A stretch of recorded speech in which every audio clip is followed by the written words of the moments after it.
ခြေရှေ့ထိုးနဲ့ခြေနောက်ထိုးအကကိုအမျိုးသားအမျိုးသမီးပေါင်းပြီးတော့ဒိုးစစ်နဲ့ကမှာဖြစ်ပါတယ်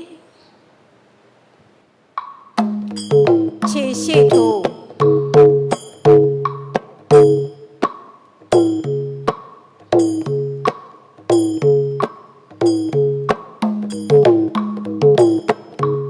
ခြေနောက်ထိုး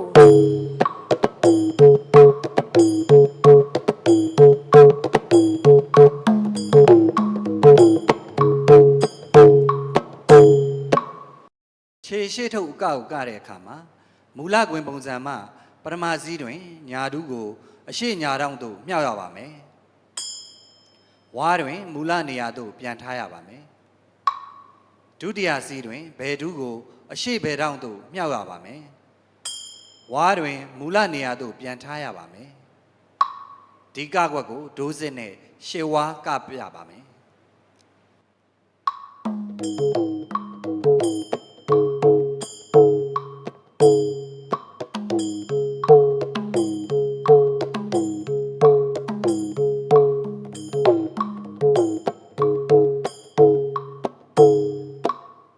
ခြေရှေ့ထုတ်အကကိုကတဲ့အခါမှာ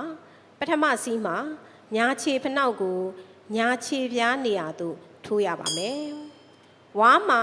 ညာခြေကိုထမိန်နာခတ်ပြီးမူလကကွင်ပုံစံပြန်ယူရပါမယ်ထမိန်နာခတ်တဲ့အခါမှာခြေပဝါဟာမူလခွင်ယူထားတဲ့ဇလားပုံအတိုင်းတင်မာနာရောက်အောင်ခတ်ရပါမယ်ဒုတိယစီးမှာဘဲခြေဖနှောက်ကိုဘဲခြေပြားနေရာသို့ရောက်အောင်ထိုးရပါမယ်ဝါမှာဘဲခြေကိုထမိန်နာခတ်ပြီးမူလကကွင်ပုံစံပြန်ယူရပါမယ်ဒီကကွက်ကိုကြပြလွတ်ဒိုးစစ်နဲ့ရှစ်ဝါကပြမှာဖြစ်ပါတယ်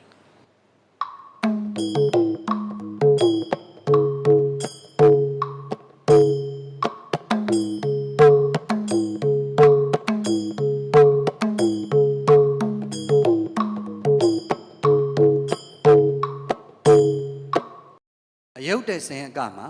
၄ဝါကိုရှေ့တက်ပြီး၄ဝါနောက်ပြန်ဆင်းမှာဖြစ်ပါတယ်။ဒါကြောင့်အယုတ်တဲ့ဆင်းကကိုကမယ်ဆိုရင်နံပါတ်1စီးတွင်မူလကွင်ပုံစံမှညာခြေကိုရှေ့သို့မြှောက်ရပါမယ်။ဝါတွင်ရက်ထားတဲ့ဘဲခြေရဲ့ရှေ့တဲ့တထွာခန့်အကွာကိုမူလကွင်ယူထားတဲ့ဇလားပုံအတိုင်းနင်းချရပါမယ်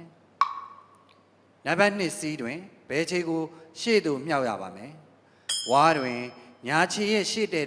တထွာခန့်အကွာကိုမူလကွင်ယူထားတဲ့ဇလားပုံအတိုင်းနင်းချရပါမယ်။ဒီနည်းအတိုင်းရှေ့ကို2ဝါဆက်တက်ပါမယ်။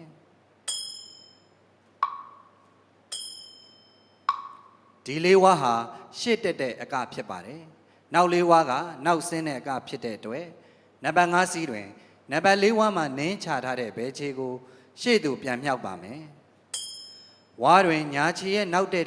တထွာခန့်အကွာမှာဇလားပုံနင်းချပါမယ်။နံပါတ်6စီးတွင်ညာခြေကိုရှေ့သို့မြှောက်ပါမယ်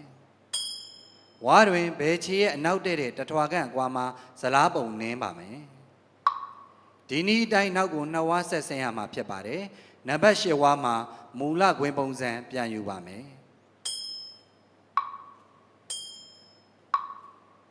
အခုဒီ8ဝါကိုဒိုးစစ်နဲ့ကပြမှာဖြစ်ပါတယ်။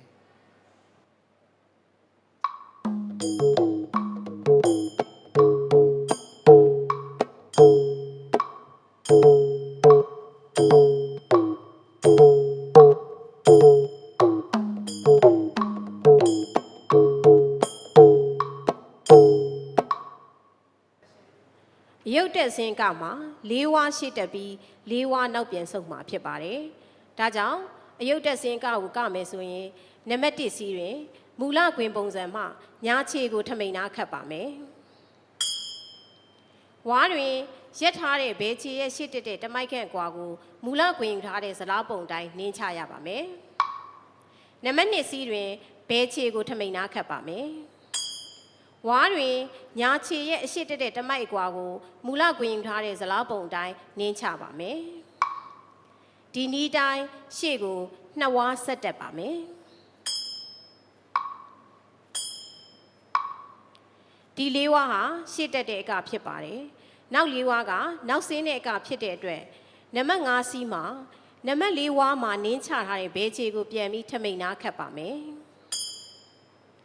ဝါတွင်ညာချေရဲ့နောက်တက်တဲ့တမိုက်အကွာမှာဇလားပုံနင်းချပါမယ်နံပါတ်6စီးတွင်ညာချီထမိန်နာခတ်ပါမယ်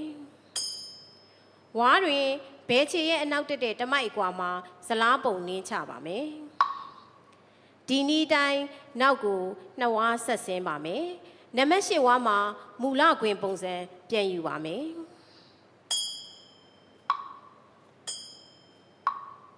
အခုဒီ8ဝါကိုဒိုးစစ်နဲ့ကပြပါမယ်